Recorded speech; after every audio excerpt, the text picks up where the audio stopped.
বাড়ি ফিরে নিজের ঘরেই বসে আছি। একদিন এই ঘরটাই ছিল আমাদের ছোট্ট টোনাটুনির সংসার। মেয়েটা এই সংসারে এসে কম কষ্ট করেনি, তবুও এই কষ্টের মাঝেও তার মুখ জুড়ে থাকতো হাসির ছটা। সেই ভুবন ভোলানো হাসিতেই মেতে থাকতাম আমি। নীলাকে যে কখন বিয়ে করে এ ঘরে এনেছিলাম, যখন বিয়ে করে এ ঘরে এনেছিলাম তখন আমি একটা ওষুধ কোম্পানিতে অল্প মাইনে চাকরি করতাম। প্রস্তাবের মাধ্যমে বিয়ে হয়েছিল আমাদের। নীলার বাবার এই বিয়েতে যৌতুক হিসাবে 50,000 টাকা ও ঘরের ফার্নিচার দেওয়ার কথা ছিল। বলেছিল আস্তে আস্তে সব দিয়ে দেবে।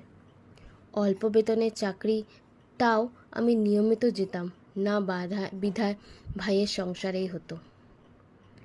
বিয়ের সময় ভাই ভাবির কথাতেই সব কিছু রাজি ছিলাম। নীলা এই সংসারে আসলো।